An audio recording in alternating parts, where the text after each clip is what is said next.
What's up, man? Nothing much. How we doing? Good, good. Well, good. Nice to meet you, Curtis. Nice to meet you too. I like your background. Thanks. It's I live in the Bay Area, so I figured might as well make it, the San Francisco, the Golden Gate Bridge. Oh, do you? Yeah, yeah, yeah, yeah. Oh, nice. How long have you been living there for now? We're coming up on a year. I moved out here after I graduated college so moved from Michigan all the way out here. Wow. Yeah. How was that move? It sucked and Really? yeah, I'm trying to like get rid of all my stuff, right? And like cuz I don't want to take it. I need to be able to fit everything in a minivan. That's all I rented to get out here. It was a minivan. And so What like car was it? What minivan uh was it? it was like a Dodge, like whatever Dodge offers for a minivan. Oh, okay. Yeah, and so I like no bed, nothing. Like get here, I'm sleeping on the floor, like none of that. I had to order everything when I got here, and it was just a mess. But I was happy to be here. How long was the drive from Michigan to the Bay? um, it was probably 2, 3 days. 2, 3 days. Oh, damn. Yeah. And it was just you by yourself? No, I had my folks come with me. Luckily, my old man and my mom helped me out a Oh, little bit. So nice. yeah, Very cool. How do you like it there? it's great. There's only one downside, and that's how much it costs. Other than that, I it's a know. great place to live. Yes. Do you think it's you definitely have felt like the benefit from going to a big city? Like as far as community and connections and the people? Not yet. And I would say not yet because I moved here, COVID had just started, right? And so Right. I haven't really gotten the ability to go out and I haven't made a ton of friends since I've been here. Right. So like it's been actually tough living here. Um, I'm lucky to have the few friends that I do who actually were from Michigan too. I knew them in college, but it was tough moving here because I haven't met a ton of people outside of like work to like get to know and hang out with and really get like a friend group going. Right. Oh, wow. Did you say were you like, damn, why did I make that move? Did you um get s- homesick? Sometimes I don't think I got homesick. Sometimes I thought about it because especially because the first job I had I didn't like. So that was tough. And I'm not like a homesick person. I like moving around. I think it's more like cost efficiency is like was my big button on like, oh, should I go back home? Should I not? Because like, Right. the cost of living difference between here and Michigan's like 40%. Damn. So like if I And made what I made now you're by yourself. right, correct. And so like if I made what I made now, back in Michigan, I'd be balling. I'd be like, it'd be a great time.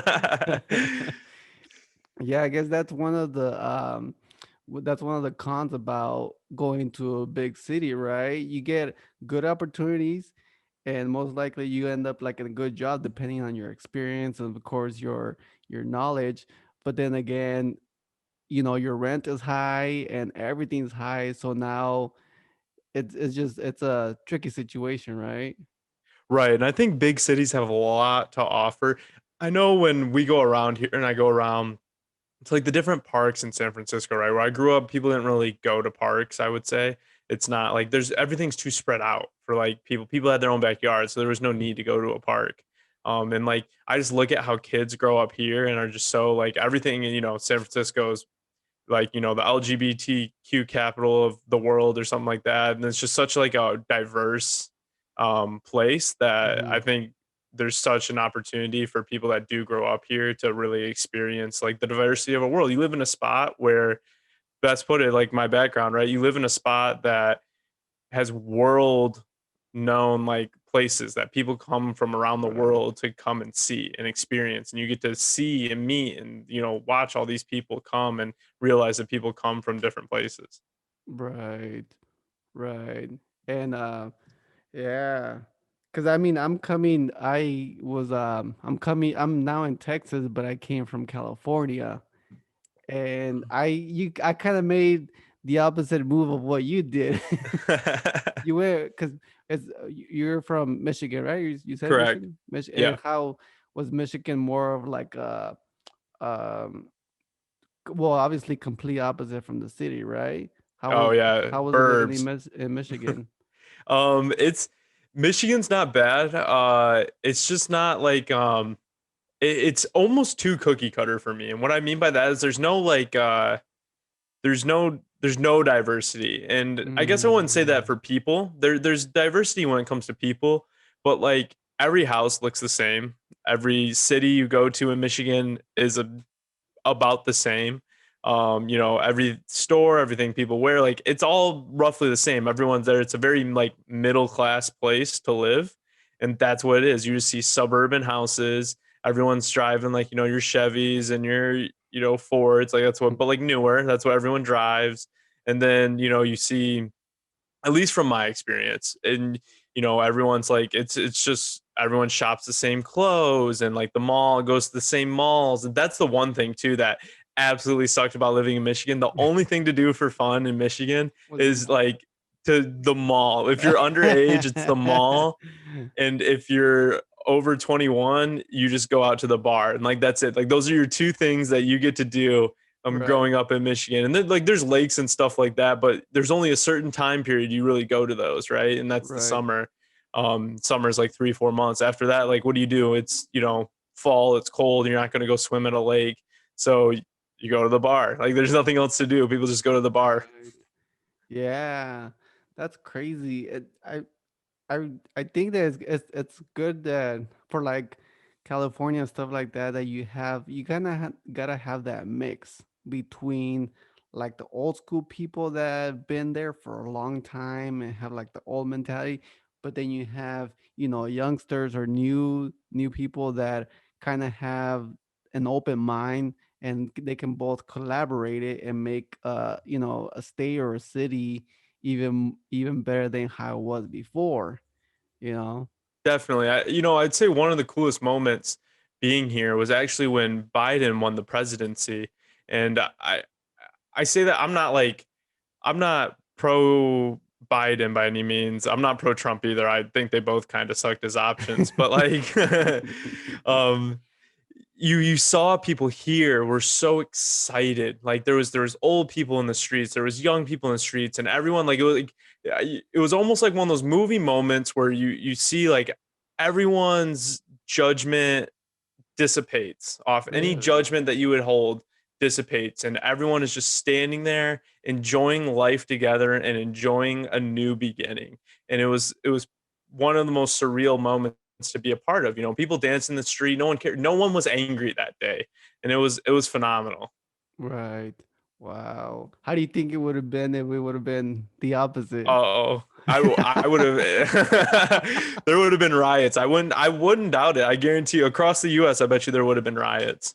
Yeah, I mean, with that, that's always it's complicated.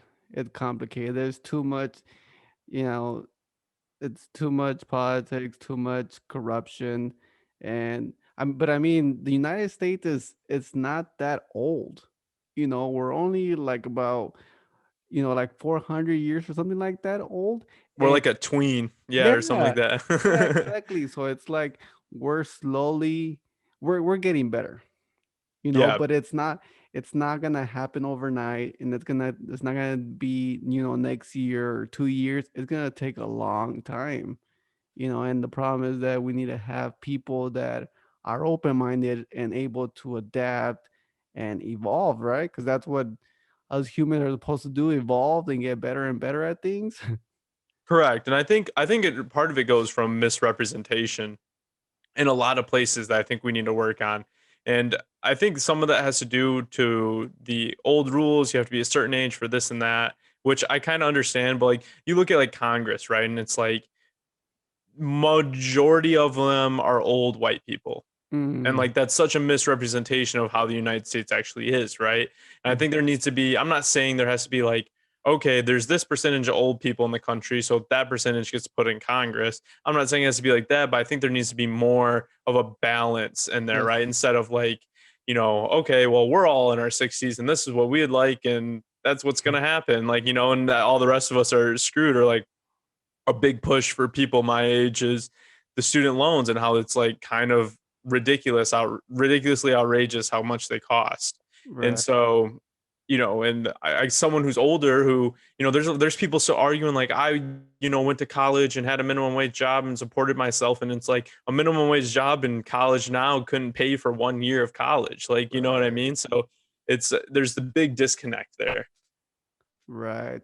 Yeah, because even like I don't know if you've seen the like there's the famous interview where they do Mark Zuckerberg where he's drinking the water like a robot. Have you seen that? Mhm. Yeah, And yeah, I've the seen it. Congress are asking questions that aren't even relevant to what the whole session was supposed to be about, and Mark Zuckerberg just destroys them because they don't know what's going. They don't even know how social media works. They don't know how Facebook works. So there Right. was no actual progress in that session, you know. And then you have on the other side someone that's new, that's young, more involved with what's going on, where he's asking legitimate questions to Mark Zuckerberg, and that's when you really see what the system is all about. Right. And my thing, like, there's nothing wrong. I just don't understand how, like, I think if you want to put a rule in there, I don't think people should be able to like be in the Senate and in Congress for unlimited term periods. I Right. think that's insanity. That, there's some people that were there for 20 something years or something like that. And like that's just insane. There's no way you're once you live in Washington, or I would assume, right? You live in Washington, DC. If not, you're there majority of your time. Mm-hmm. How disconnected are you from your community at that point to like make Right. decisions based upon it? And that's, so that's my 2 cents, I think. Right. And one of the things that I've heard is that, like, I hear from people or podcasts, is that a lot of the people that are in Congress are in different states. Like how it was before, they were all in Washington, so they would run into to each other. They go to restaurants with each other, and from there, once you're with somebody at work, it's different than when you are with somebody outside of work. That's when you Right. really see how they are, what they believe, what they think. And back in the day, that's how it was. People used to live in what around Washington D.C., and they all kind of ran into each other. But now people are from out of states where they're not getting together with each other, they're not connecting, they're not communicating, so they're not able to collaborate on their ideas, even their thoughts, you know. Y- Right, exactly. And without collaboration, I mean that's the whole point. It's the only thing the way the democracy works in its first part is like collaboration, right? If you can't collaborate with people, that's what's tough. And I think that's one thing that's making politics really difficult right now is that the United States has grown at such varying paces. Mhm. And like I look at like a place like California, right? Like where you're from and I'm currently living. Um, California could be its own country and very successful country too, right? And like Right. that's where it's at. Like financially, politically, it could be its very own country. It would be a large country and it would be at like the top for like profit. Like there's so much business and stuff and agriculture and it would be balanced. You could survive strictly off of living in California. But then there's other states, right? Where like maybe like in Oklahoma or something that doesn't have all the attraction or something like that. And there's still I guess left behind that further forward thinking, right? So my favorite candidate back when all this was going on and running was Andrew Yang, right? Because Mm, his big thing was I don't want to think left, I don't want to think right, like I want to think forward, and like right. that's where we need to be right now, right? As you said, we're kind of like we're very young, we're a very young country, we're tweens. That's what I think we equate to. Like we need to stop thinking in the now and start like I think we need to think forward. I think forward thinking is more about society as a whole than it is about individual BS. And for a lack of better words, right? Like, oh, like it's turning into a pissing match. Oh, he did this, they did that, they don't like to do this, Right. and like I think we're too advanced with things that we have going on right now, too advanced in technology and too advanced in society to be kind of arguing over he said she said stuff, right? Mm, And mhm. so like I think like the important issues, I think Black Lives Matter is important. I think climate change is super important and deserves more attention. I think all these issues, there's someone that are very important that need attention, that need to be discussed and aren't getting discussed the way they should be. And Right. then you have other things where it's like, well, I listened to this Congress member say this, and it's like, shut up. Like, like, okay, that's what they said. Like, let's move on. Like, let's go, let's keep it going. And Right. that's kind of how I think stuff should be ran, if you want my 2 cents. Right. It seems like everybody just wants to be right. Right, And they don't right. want to be wrong and they don't want to be told they're wrong, you know? Oh, oh, 100%. I mean, if you ask my girlfriend, I'm the same way, but but yeah, no, everyone loves to be right. And but there's a certain point to where if you're representing such a large amount of people, you can't worry about being right. You got to worry about like what's in the best interest. If someone comes, that'd be like a CEO of a company having someone come to them with a great idea, like, hey, like this is going to be a problem, then being like, no, it's not. And then expecting the Right. company to still be successful when it turns out to be a really big problem. And like that Right. just doesn't make sense. Right. And you know what's funny? Because you know how and in Texas, it's a lot of people with old mindsets too. 'Cause, and then when I started my first job here, I really got the taste of Texas, and it was just like this is completely different from how things are in California, because in California they're more fast paced, they're more progressive, and I would say that they're more open minded. But here it's like almost complete opposite, and just now I moved to a different company, and that company just moved here from California. So it's like, for me it was perfect because it's like you get the mindset of California, but in Texas, where you get less tax, more income, and I mean I'm already here, I'm already living here, Yeah. so it kind of it worked out. I think there's a lot of people in my friend group in my age that look at Texas as a great opportunity in that standpoint, right? Because there's places like Austin that are being built up and being having some like California mindset, right? So you have like Tesla and stuff going there, some large companies from Hmm. California. So they're bringing, like you said, the California mindset, which is, I guess if I could sum up California, it's like a lot for the people, right? Like a lot of like we want stuff for the people. Um, Hmm.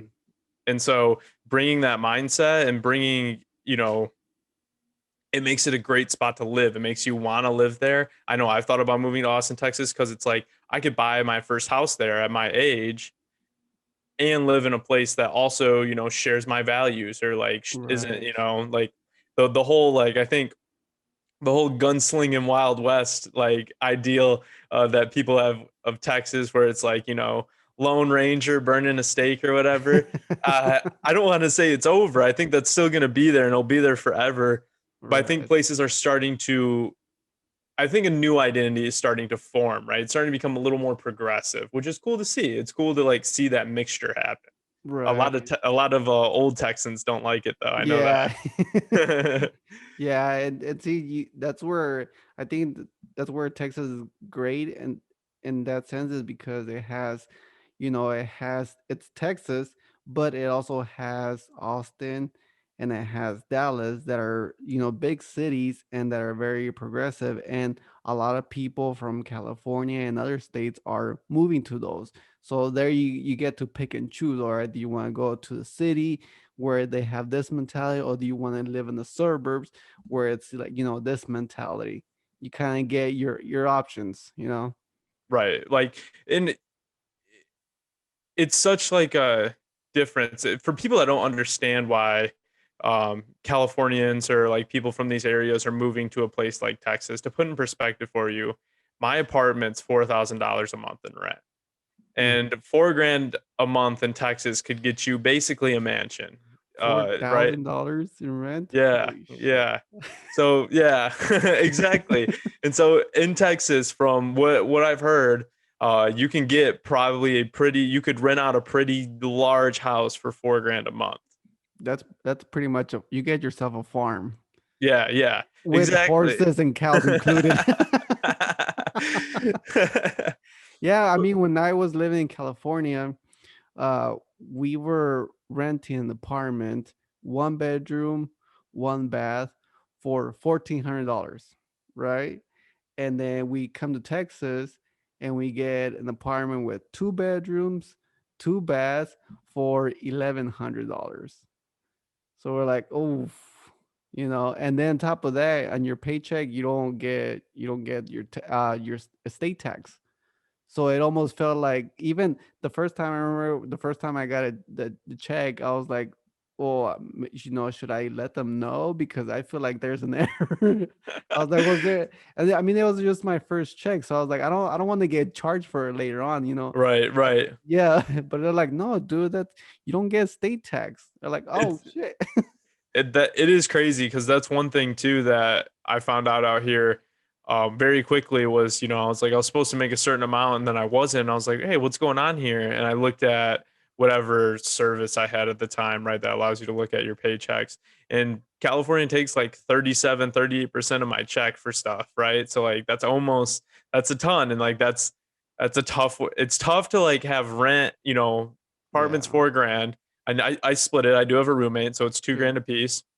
But it's tough to like pay 2 grand a month and have 40% of your paycheck get taken out, right? And right. so like that's definitely the appeal of leaving California. Would I think the only reason people leave for the most part is finances. Hmm. Outside of finance, if you could take the cost and everything out of California, there's it's an unmatched place to live, right? You have mountains, you have lakes, you have snow if you want it, you have desert if you want it, you have the beach if you want it, sunshine, no sunshine, like you get everything that you could possibly want to do nature wise, and then you got big cities, so like city wise too. Hmm. Um, uh, LA, capital of like fashion capital, one of the fashion capitals of the country and of the world, and so like there's anything you could possibly think of to do Right. here, it's here. um but it just you gotta pay if you want to do it, and so like that's where it becomes tough. Right. And I mean, that's one of the reasons why even we moved down here, because we had a daughter and we wanted a house. We wanted a house so that way our daughter can run around and do her thing. And in California, I was working my full-time job, I was working a part-time job, I had my girl working, and it didn't seem like we were getting there. So we're like, we need to make a change and we need to make it now. And luckily, we had friends that were already here. So, they helped us out. And now here, I'm the only one that has to work. My girl can just stay home and take care of the kid. And we're able to have whatever, not everything, but the necessities. And that's all we want. We want to be able to kind of cater to our daughter so that way if she needs days off or anything, somebody's here for her. But that, and I mean, even moving to Texas, from even just the concept of moving, I feel like it's very beneficial because it has opened up my mindset to many things, and it's just great to hear from people outside than your normal stay. You know what I mean? Definitely. And I think the what you wanted is what most people eventually want, whether they know it or not. And I'm not saying, some maybe family's not for everyone, but at the end of the day, you only want to work as like it depends on what enjoyments you want out of life, right? If you can Mm-hmm. find enjoyment just out of doing things, you only need to work as much as it takes to satisfy your needs and get that enjoyment. So the more you work, the more nice things you have, but if those aren't what you want, then there's no point of working more. And so like, have and what I'm saying is like, having you working two jobs and your girl working a job and trying to like live like that was way more complicated for you guys, way outside of the realm of how much you and your family wanted to work versus what you could get somewhere else. And so like that's a huge factor. Right.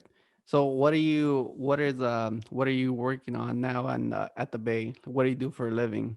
Yeah, so I do two things. So right now I have my full-time job doing research and development tax specialist. So Mm-hmm. It's actually a sales job, so I know it sounds taxi, but it's not. I just I make companies. I call C-list executives all day and make them aware of and try to sell them on our consulting services for this tax credit. And then outside of that, I do my website, manmeetsmodern.com, with a podcast on it. And that's super fun. That's more of like, I wouldn't necessarily call that a financial benefit yet because it doesn't bring me in enough to I would consider that a financial benefit, but it is a super fun thing to do and I really enjoy what I'm bringing to the table and watching it grow. I mean, for example, I was looking at Instagram followers and I'm almost at 500, which is cool Oh, for a nice. small, yeah, for like a really small, website. And I remember looking in like January and I had like 150, maybe 200, right? So I'm almost Hmm. doubling it every couple months, which without any services too, without any of those BS like buy follower services or anything. So it's Right. really fun. It's just something nice. And I started doing it when I got here and I realized, like you said, right, you had two jobs. Well, everyone here has a side hustle, is what term. So I was like, what's my side hustle going to be? I don't know. I don't have enough money to like put up front for anything. So I was like, what can I do? And a website, believe it or not, people, is not that expensive to get started. If you're willing to put the time in. So you can go to WordPress and stuff like that and put the time in. You'll have to learn a little bit of coding, not a lot, but that's what I did. And I put the time in to make it nice. And that's where I'm at with it now. Right. And it's crazy how much the price has gone down from creating a website and even all the things that you have to do. I remember doing a website probably in like 2015 and I ended up not doing it anymore because there was so much time that I had to invest in it because I had to kind of learn how to code.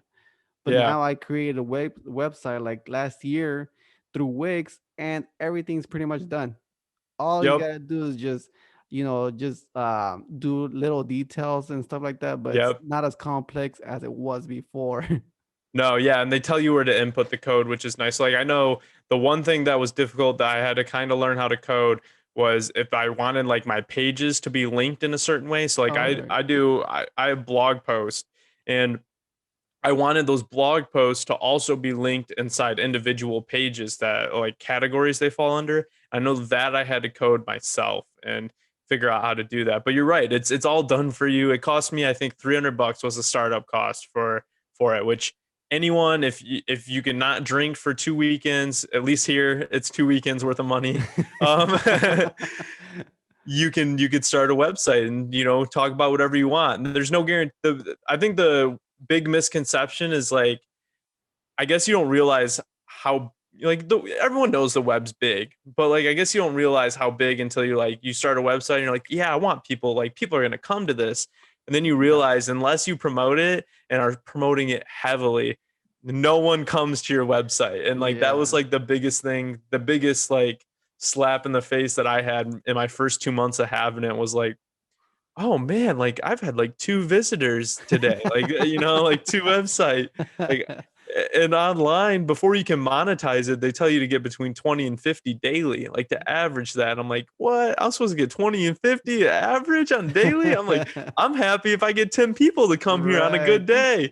And it's doing better now, but yeah, it was crazy. I guess I just didn't realize. Now, the job that you're doing now, is that something that you went to school for? I went to school actually for fashion merchandising. So Oh. yeah, kind of different. I started off as a sales and marketing student in school at Western Michigan University. Go Broncos. Um, and I knew I could do it. I knew that like I didn't need classes to tell me how to talk to someone.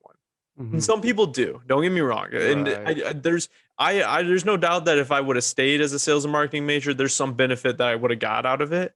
But I knew that like by having real life applications and Mm. the jobs I did through college were all sales jobs, I could learn how to do it. And so that's what I did. And I went it caused me to transfer my major to fashion merchandising because it was something I was interested in. So I used to be growing up, I was like 250 pounds. Really? Yeah, I was a big old hunk of meat. I was a big I was a big dude.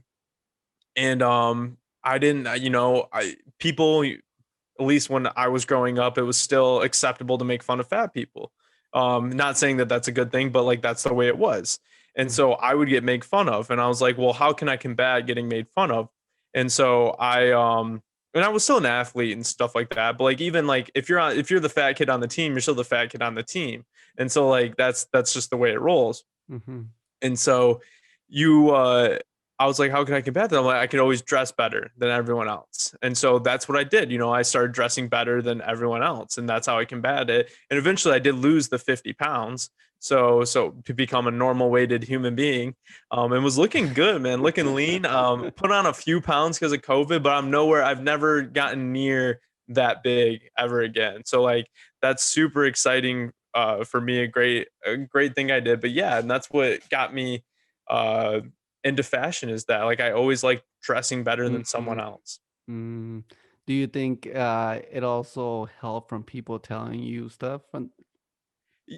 On the flip side, yeah, there was I don't condone bullying, but I will say for me, if I hadn't gotten bullied, I probably would have never gotten in shape. I probably would have never taken my health seriously. And Right. that's what I did. And like now, I run 3, 4 miles a day and am working out lifting every day too. So like I'm doing great things for my body, but it would have never happened if people hadn't made fun of me. So like there was a plus side to it, but I think there's more damage it did than than benefits, to be honest.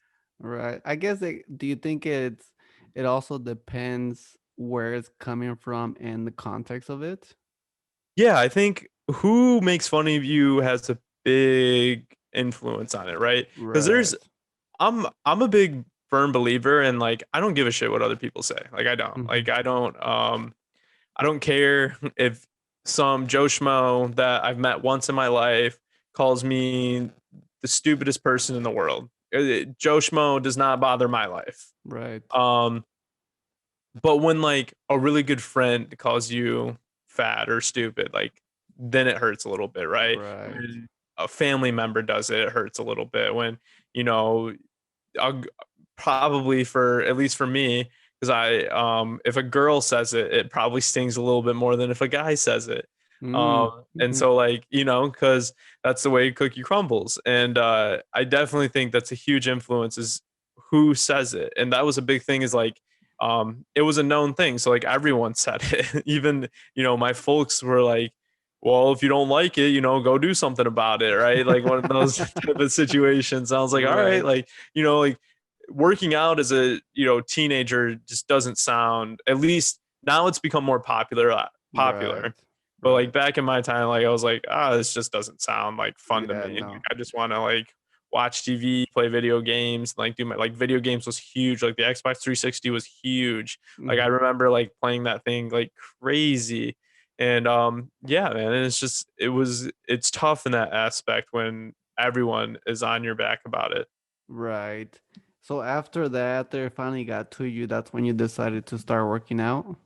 Yeah, so I started working out probably my senior year of high school. And then it wasn't until my freshman year, after my freshman year of college, that I really dropped weight. So like freshman year of college, I was like a good looking guy. Mhm. I would say like nothing like too crazy, nothing special. And then after my freshman year of college, I dropped 15 pounds in like a month and a half. And I was looking like lean. I was looking so lean. I had like a six pack starting to show and everything. And I haven't been, since COVID, I don't look like that. That's for sure, You haven't seen because that six pack. I haven't seen that six pack since COVID. But I didn't gain as much as heard from a friend. Told me that like the average weight gain during COVID was like 20 to 30 pounds. And like Wow. I didn't gain that. So like I'm proud of that. And now I'm losing weight again. Again, not a long road to go or anything. Just doing it for summer bod action, trying to get it in. Yeah. Um, but yeah, so I'm losing weight again, but for those people that didn't know how difficult it was to try and keep that weight off in California, gyms didn't open up until like 2 months ago. So like Right. imagine like living somewhere where everyone wears masks.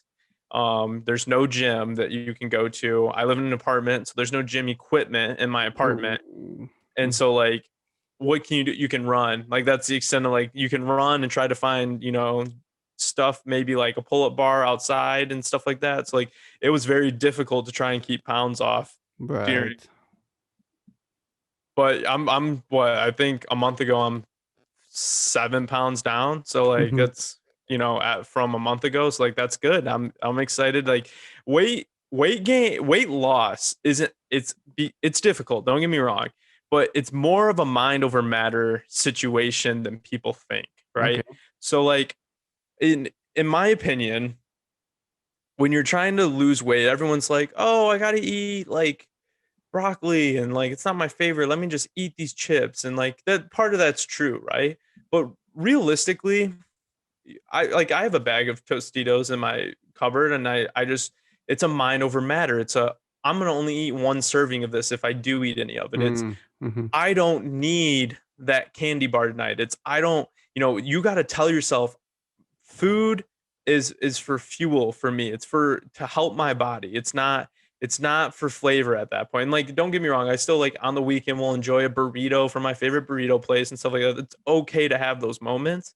Hmm. But at the end of the day, it comes to like just being in the right state of mind to be like, I'm going to do this. And like knowing like, keeping your checks, weighing yourself every day, making sure you're at least going to the gym you 4 or 5 times a week and like really like pushing yourself to be a part, like to do it, just to do it. You gotta think, you gotta have that mentality. And that's why I think people struggle with weight loss so much, is not everyone has that mentality. It's way easier to give up. It's way Right. easier to eat chips. It's not easy to cook for yourself every day. If you want, I love to cook. I hate cooking for myself, if that makes Mhm. sense. So like when I'm cooking for other people, it's a blast. When you cook by yourself, you dirty up 3 pans. It takes you 5 minutes to eat the meal and then 20 minutes to clean up whatever you did. And it takes 20 minutes to cook it, right? When it's way easier for me to like eat a hot pocket or Right. something.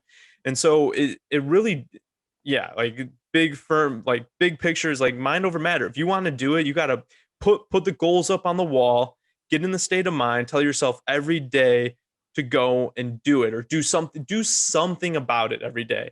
Hmm. And that I think that's a good starting point for people, is to do something about it every day. I remember I was listening to, I don't remember who it was, I wish I could give him credit, but I was listening to a Harvard Business Review. And he talks about habits. And a lot of people, where you get wrong habits, people are like, and we'll use the weight loss thing. People are like, I'm going to go run 5 miles today. Like, tomorrow I'm going to start off, I'm going to run 5 miles. Or like, even I'm going to run 2 miles every day starting tomorrow. And you haven't ran in 5 months. Like, you haven't done a run. Not, Right. and so it's way easier to be like, tomorrow I'm going to go running. I don't know how far, I don't know how long, but I'm just going to do it. And then from there, be like, okay, in like a couple weeks, be like, okay, I'm going to run a mile. Okay, maybe a mile was easy. So let's say it wasn't. In you couple weeks, you're doing a mile good. Okay, I'm going to run 2 miles and build. You got to build upon it. You got to have a building block to be on, though. Hmm. You can't just be like, tomorrow I'm going to work out 2 hours a day, because that's where you immediately after that first or second week go, I'm done with this. Right.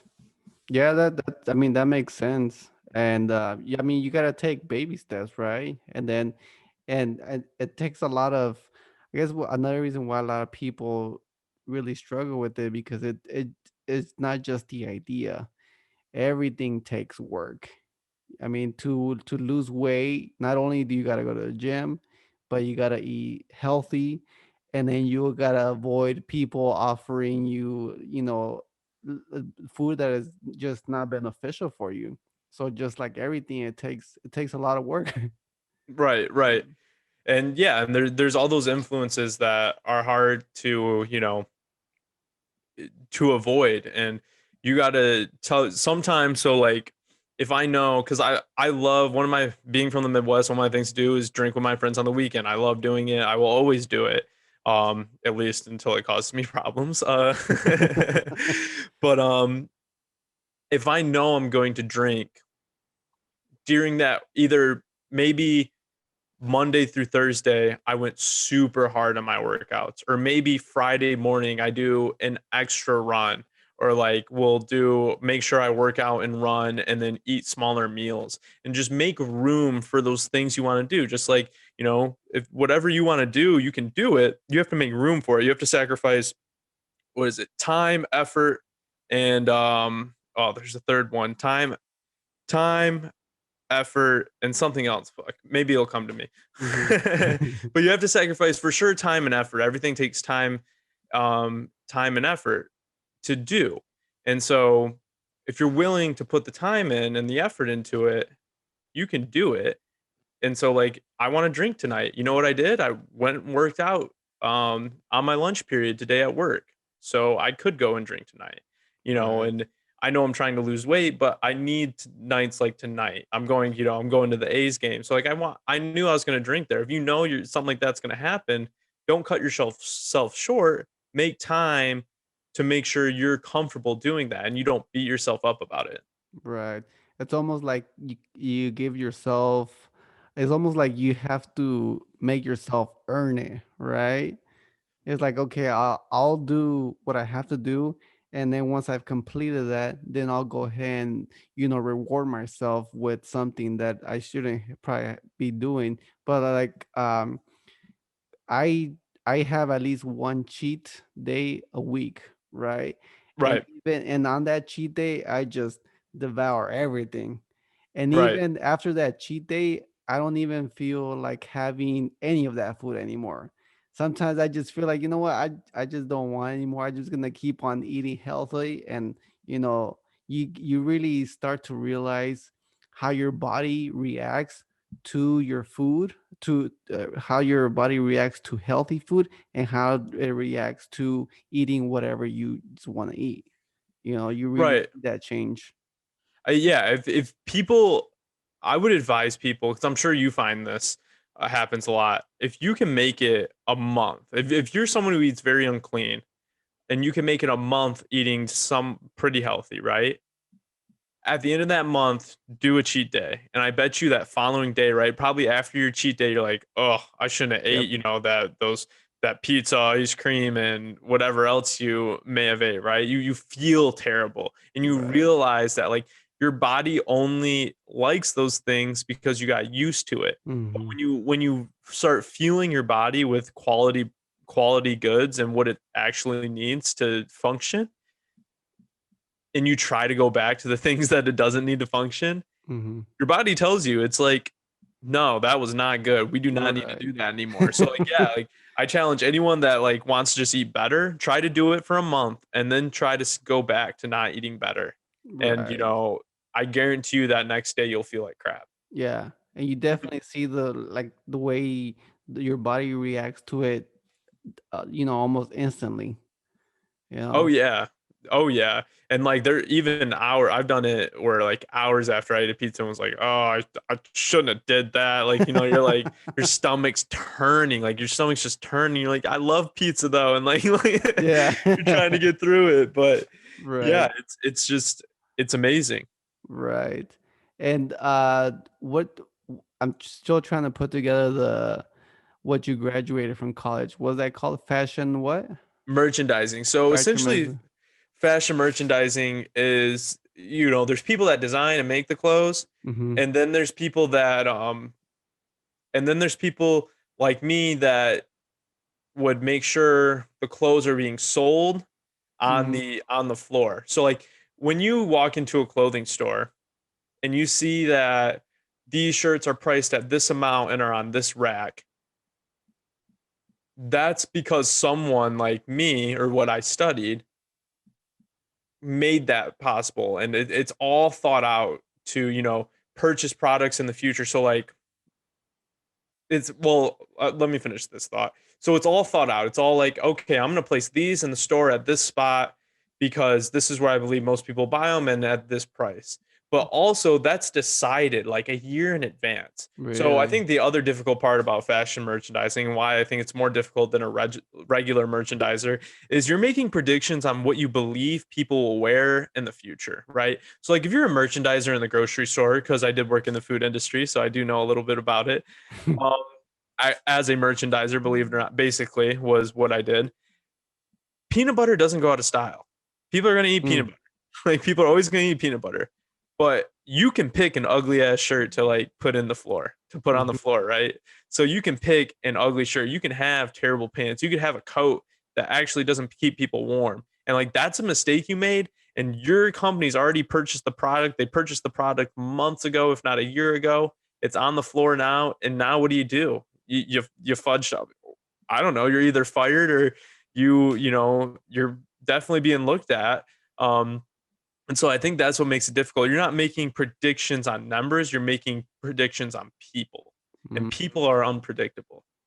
So when you walk into a store, uh, a fashion store, and you look around, the layout has already been planned and has Correct. already been studied. So it's all very technical. Correct. So like there are some stores now that at least the product has been. There are some department stores like you go in like an Express or a Buckle or something. There's a lot of times where it's like, okay, we're gonna put these here and they'll just have a designated sales area that like they'll play stuff and you just there's a merchandiser usually in store that designs it.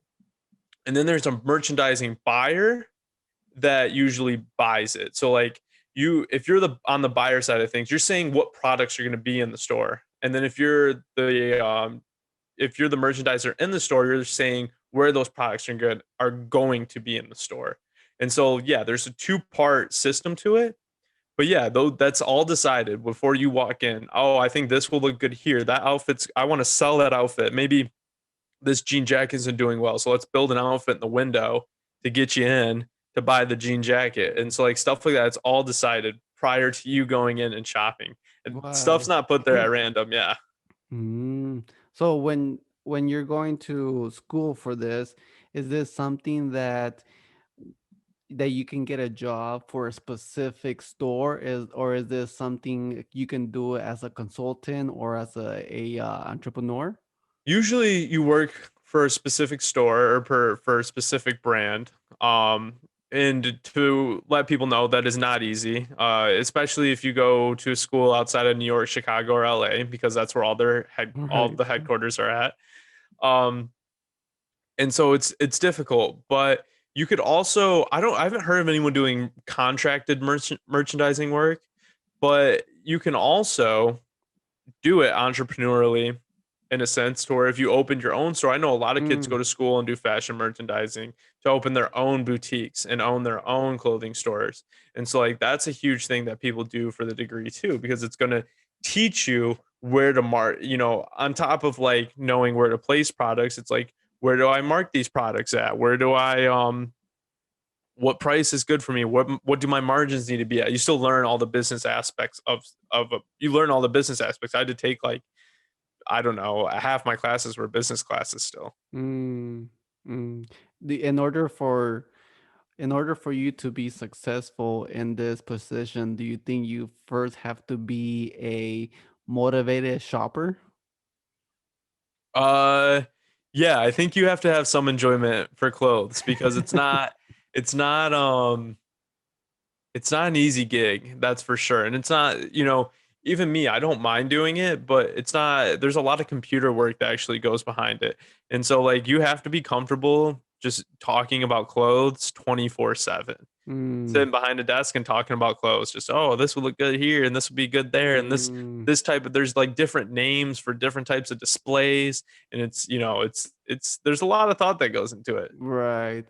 So now that, I mean, now there's with this whole technology area, now there's a lot of stores, especially with COVID, there's a lot of stores being shut down and out of business. Do you guys also incorporate some of the online shopping? Yeah, so online shopping is merchandise, but it's just less, right? Because a lot of people go online to look for um certain products. But if they're not looking for certain products, say you're just like, I want to shop at Nike today, and you go online like that, where those products are on the page are decided predeterminedly. Mm, So like if you go on there and like you're like, oh, look at these Nike outfits that are thrown together. Those are all decided. Like someone took the time out to be like, these outfits will sell good together, and these products will go good together. right. So now all the planning and all the technical work that's on site, if you were to go to a store, is also the same kind of mentality and the same layout that's being placed on the website as well. Yeah, so like you're gonna, if it's summer season's coming up, like so you'll see this. So like the most basic form of this is yeah, like seasons. So everything in fashion seasonal. Summer season's coming up. You go on the website, summer season's gonna be all over the website, right? If you go in the store, the first thing in the store that you're gonna see is the summer season wear. And Mm-hmm. so or like the first thing in the window you'll see is the summer season wear, depending on how they want to lay out their store. So like all those are predetermined to match each other. You'll never see a store where like the website's summer season, but in the store they're still selling winter Mm. stuff. And like so like everything moves on the same rotation kind of. And even buckle where the stores are a little different. Each store is different because they outsource product for what their particular buyers at that store want. So if certain things sell good at that store, that's what they'll have there versus like every store being the same, Mm-hmm. which is fine. But even then, you'll see them, if summer season's coming up, bathing suits are in the window. Like, people will still, I remember we were in Michigan, summer season was there. It was snowing outside, but we still put bathing suits up in the window because that's what you're supposed to do. Oh yeah, yeah. Also, and where does that come from? To where you said that's what you're supposed to do. Where does that kind of agenda or calendar come from? Come corporate. So like it's like anywhere it's like it's gonna come from a corporate chain and it's gonna come from a generalized so like when it's springtime, you're usually a couple weeks prior to spring or you're a couple weeks prior to summer, right? Maybe even a couple months prior to summer. Mm-hmm. Because you want people to be able to buy stuff in preparation for that season. You never want to like if the official day of summer is June 1st, you never want to then put summer clothes out, right? Because people need something on June 1st to wear. So Right. like maybe you put it out a month, maybe 2 months before is when you start having summer wear. And it's like people are gonna be like, oh, this is gonna be sick this summer. I'm gonna get this, this, and that. And like that's when people start buying things. So the stores can pretty much determine also, would you say that they can also determine what type of trend? Because even now, you kind of see kids or other people wearing stuff that you would see them wear back in, 80s or early 90s and stuff like that. Yeah. How does that affect them? Yeah, so as a merchandiser, you're looking at trends, but you're also trying to set them. And this goes back to where I think it's one of the most difficult jobs because you're predicting people, right? So like you're trying to Right. catch a trend early on so you can start selling it in your stores, or you're trying to create a trend. Maybe your designers are like, "Oh, I'm going to push this, what for girls, mom jeans came back, right? The whole like open, like not tight legged mom jeans came back Hmm. okay, so how am I going to push these? So like, and that's what you're deciding. You're trying to get out that ball rolling all the time. And maybe mom jeans came back because of popular fashion brand, like your fashion leaders, which is like Dior or Gucci, your Versace, all those, Givenchy, like all those places are gonna be your leaders. And like, okay, whoa, look, all right, they're bringing, varsity jackets back. All right, these stores are going to probably imitate varsity jackets in some way. It comes from the fashion shows themselves, is when trends start to get decided. Right. Crazy. So now it all makes sense why you also made the move from Michigan to the Bay, right? Yeah, yeah, yeah. It's crazy to look out here. I thought I had great fashion sense in Michigan, and I would still think I do. Um, but you get out here and everyone kind of has great fashion sense. Like I see people going out all the time and I'm just like, "Dang, look at that outfit. Dang, look at that outfit. Oh, that looks sweet." Everyone out here knows what they're doing when it comes to dressing. Very cool. Now, is this a career that you're still gonna chase, or is your podcast also something that you're gonna chase, or are you gonna do both, one, or what do you I think think? I think right now I'm really, I have my job and I enjoy it. There's nothing wrong with it. But I love doing my podcast and my website. I think it's an exciting thing to do. I think, my website's all about making the modern man, right? So what I mean by that is I think there's a giant misconception about what a man should be today. Mm-hmm. And it could be more of a modern person, right? Because I think there's a lot of articles that I write and other people write that are useful to everyone.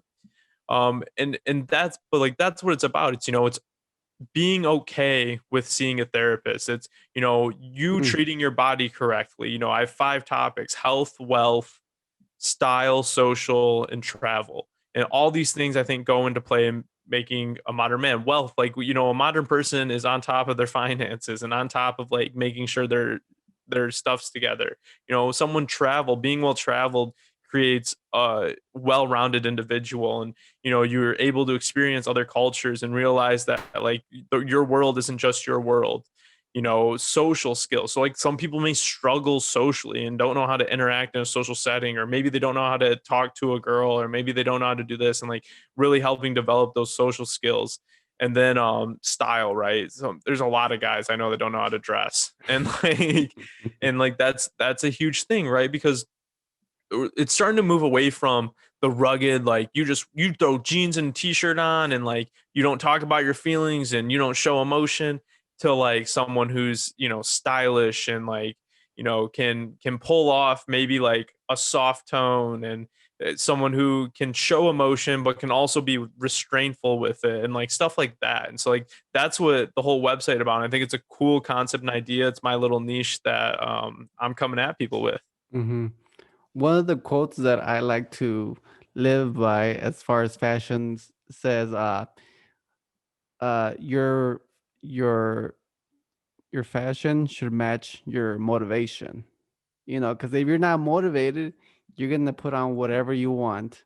How do you feel about, or what does fashion mean to you?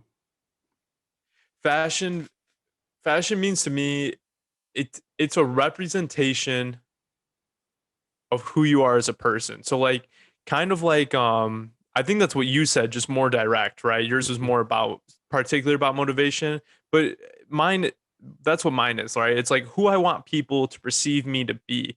Because mhm. it's the same thing.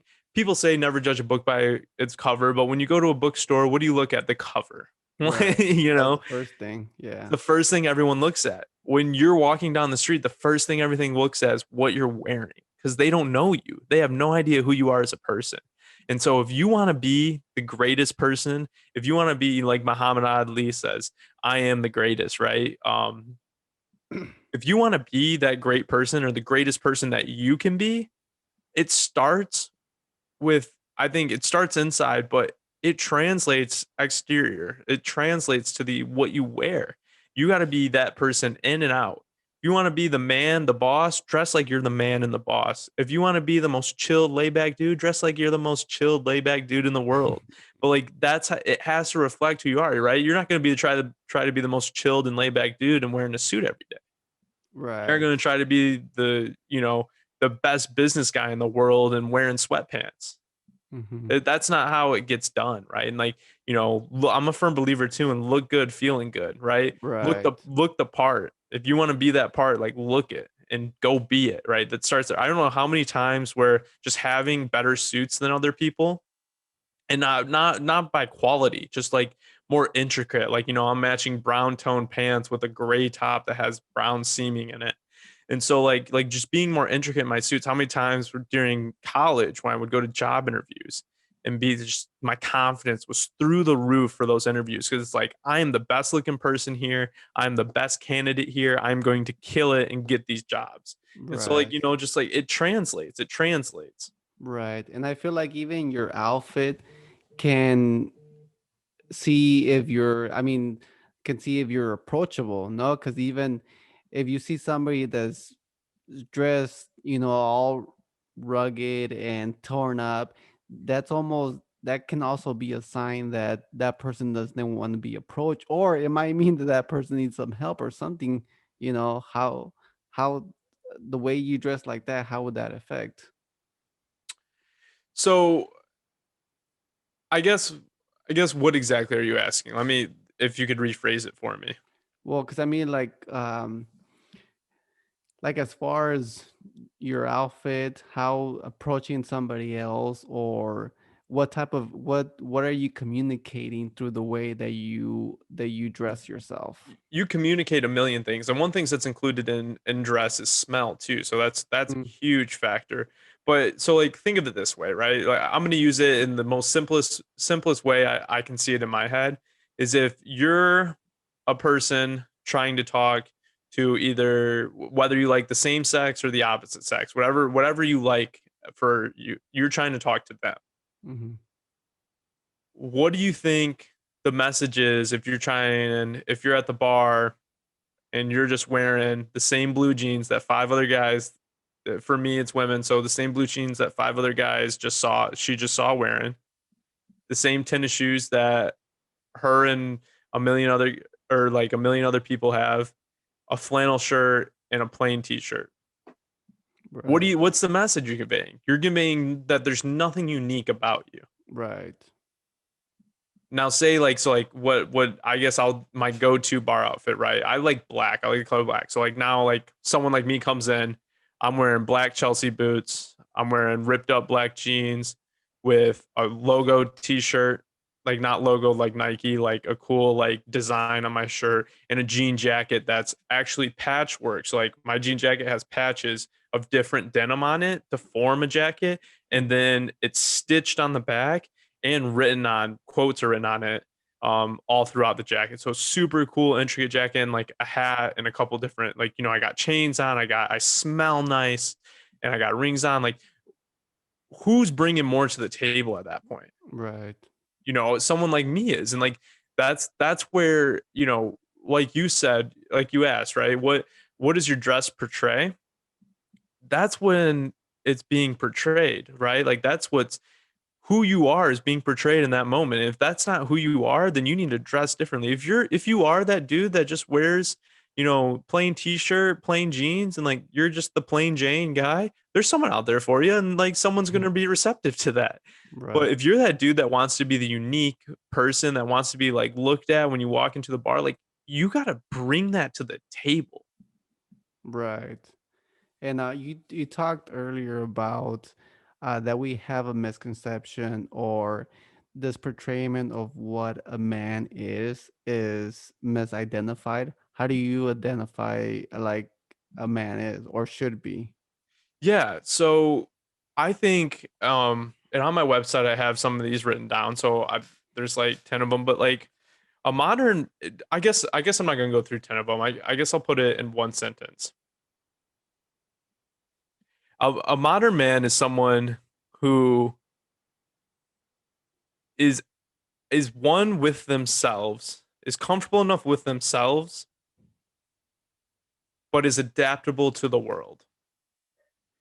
And so what I mean by that is you got to be comfortable enough with yourself to know that you can seek self help, that you can do things to benefit yourself, that you got to be comfortable enough to, like, if you are overweight, to look in that mirror and be like, I'm overweight and I need to do something about it. You got to be Hmm. comfortable enough to be like, I'm going to try this new look. And maybe my friends, because guys are known for this, right? Maybe my friends are going to give me shit about this new look, right? But I'm comfortable enough, once you start owning it, you own it. And then adaptable to the world because there are situations where I believe that maybe that like, you need to be a man, right? Like I said, like being able to show emotion is good. Crying in front of a crowd of people, probably not the best idea, right? Hmm. So like being able to adapt to your situation and consistently represent what your goal is and what you want to be represented to the world. So I think that's what really makes a modern man. Right. And also like keeping your guard, right? And really staying to what you are and what you believe. Because Right, exactly. and now, I mean, now there's because now there's like a big transition of what a man should be or what a man should do. And a lot of these examples are taken from in the past, where a man would be hiding his feelings. A man would just do the hard labor and that's it. But now you got men that are working in the office, where they don't some of them don't even know what hard labor is. And I don't know if it's it's kind of saddening to me, but I would like to hear your thoughts on it. Of like, there's some there's a lot of men that don't even know how to change a tire, don't even know how to change the oil, and just don't do like basic things like this, or even like any type of yard work. I think I think as a person, so I'm going to take this further than just being a modern man. I think as a person, everyone should know how to be self-sufficient. Hmm.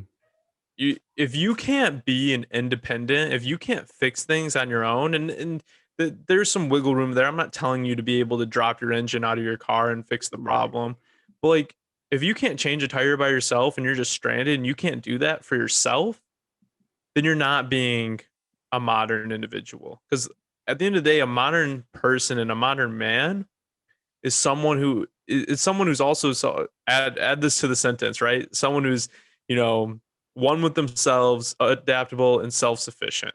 Hmm. And I think self-sufficient falls under adaptability a little bit, but like, yeah, if you can't do these things that you say, if you lived by yourself you would have to do, then what are you doing? You're not being the best version of yourself, and you're not being a modern individual, in my opinion.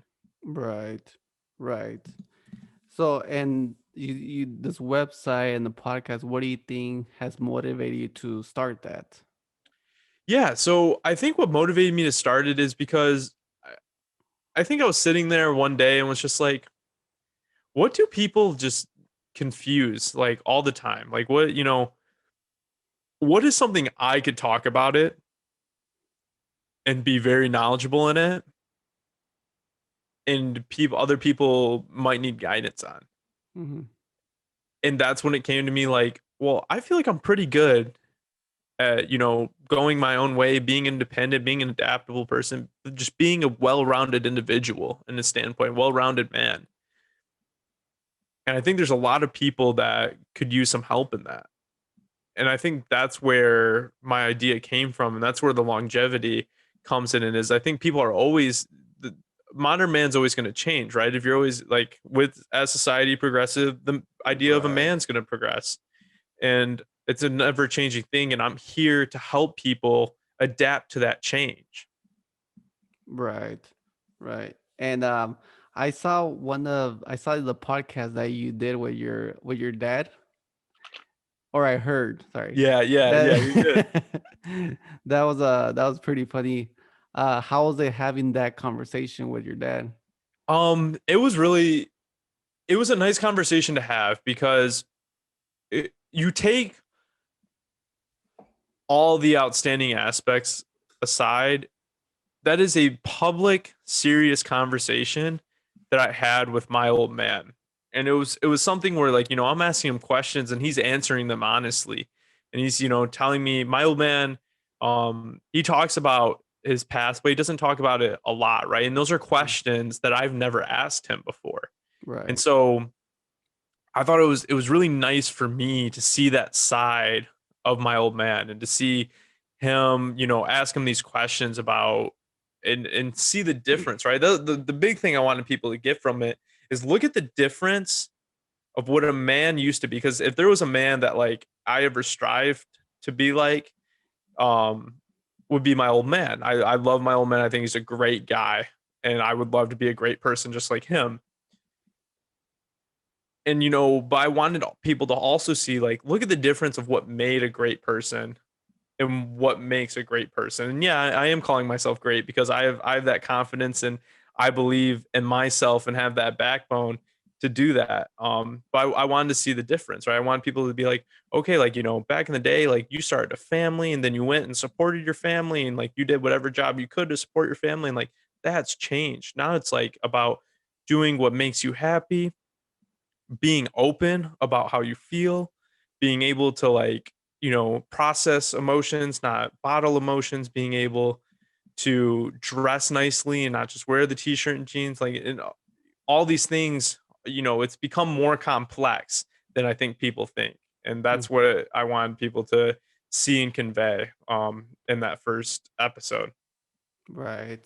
And now with your dad watching what you're doing and what you're going into, how has that changed also his perspective and mentality of, of kind of the new and the old? Um, he, my dad tries to adapt. So I would say actually my dad's probably my biggest fan right Mm, now. He reads all my articles, listens to all my podcasts. He'll listen to this one, I guarantee it. And he does the things that I'm saying, which is cool to see. You know, one thing right.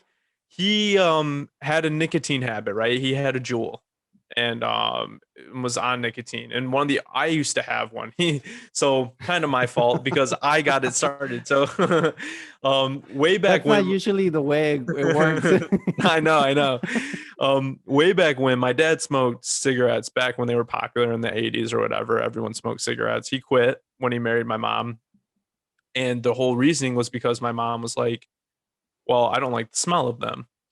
Well, you know, years down the line come, I have this thing that doesn't smell bad and gives you a nicotine buzz. And he tries and he goes, whoa, I feel the nicotine. This is just like when I smoked and it doesn't smell. And I saw the lights go off in his head and he started down the road. And I quit. I had quit like a couple years ago because I was like, dude, I'm spending $30 a week Hmm. on pods and I can barely run 2 miles. That was my mentality. Like, I need to just stop. Like, this is ridiculous. I'm not taking care of my body. And so I quit and I wrote an article about how to quit the nicotine habit or any habit, right? And he did it and he quit. He hasn't done it. And so, you Nice. know, that's my dad is a huge person and he's showing his adaptability and is a big supporter. Couldn't be happier. Nice. So when you were doing the vape, it would also affect your endurance or really? Yep. You just couldn't get the oxygen that you needed to keep running. So like I quit Wow. it, and within a month I went from running 2 miles to like three and a half, four. Right. Oh, wow. And is there some things that, because now I'm a father, is there some things or there's some steps that your dad has taken that he's done to keep you away from you, or really communicated so that way you don't fall in his steps? Yeah, so my old man, well, like that was the whole thing. So my old man grew up, and I don't remember if I talked about this in the first episode or not. My old man grew up and his dad was a drunk. And that was one thing. So like for example, that was one thing he kept away from us. His dad passed away before I even met him. So that was one thing though he never wanted to be and never did in front of us was drink or drink a lot at least. Mm, And so that was one thing he kept away from us. And he never wanted us to be drunks. And he never wanted himself to be represented as a drunk in front of his kids. There was one time I'd seen him drunk one time, and that was we were on a beach, Dominican Republic, we're on vacation, you know, like, and he didn't realize that he was drunk. He just was sitting on the chair on the beach, and someone kept bringing him drinks, and he kept drinking them, and tripped over a palm tree, and he cried that night. It was funny to me, and I was like, yo, like let him. I was old enough to understand like he's just having a good time, like it's not like he's not an alcoholic. But to him, it was like his whole world crumbled because he's like, I never want my kids to see me like that. right. Um, and so yeah, there's a lot of things that like, you know, everyone tries to do what they do and to be a good parent, I think. And there was a lot of things that he did to try and be a good parent that so he didn't pass on bad habits to us. Nice, nice. And I feel like sometimes it could even be hereditary, because I feel like they're just from, the genes, they just stick on you. And sometimes without even wanting some, you kind of have that temptation to try it. And yeah, like even my old man, he would drink occasionally, but I didn't really see him drunk too much. But then again, I did come through like a time where I was an alcoholic. But then as soon as I found out I was having a daughter, it just and I got a DUI, it just snapped out of it, and I had to completely stop. And I think it also had to do with, the environment or the people that you hang around with. I mean, if and I was hanging out with, a bunch of alcoholics too. So I mean, if you hang around with a bunch of alcoholics, you're gonna end up as an alcoholic too, you know? Right, right, exactly. And I'm sure that was difficult. It's a difficult thing to overcome. It's difficult to break any habit. And yeah, and you know, you saw the immediate, having a child, right? You saw like the immediate, like, I don't want to be like this around my child. And I think Hmm. that's the same thing my father went through. Nice, nice. Very cool. So now you're so we said that you're gonna be that you do want to face this career of like for what you're pursuing and also being a podcaster, right? Yes, yes. I would love to I'm pursuing, like, I don't mind the corporate world. I'm going through it. But I Yeah, love podcasting. I love talking to people. I love being on air with Omar. I think yeah. it's fun, right? I've had Right, a lot of fun um doing it and just meeting super cool people, and I think it's something that I want to, if anything, I want to keep doing it as a hobby, just because I enjoy doing it. right. Very cool, man. All right, well, let's wrap this up. Thank you again for coming on. I really appreciate it. It was fun. Thanks, man. I appreciate you having me on. If anyone wants to check out the website, Yes. manmeetsmodern.com. All social media handles are at manmeetsmodern. Go ahead and check it out. Give it a follow, like, see if you find something you like. Cool. All right, thanks, Curtis. Thanks, man. I appreciate it. All right.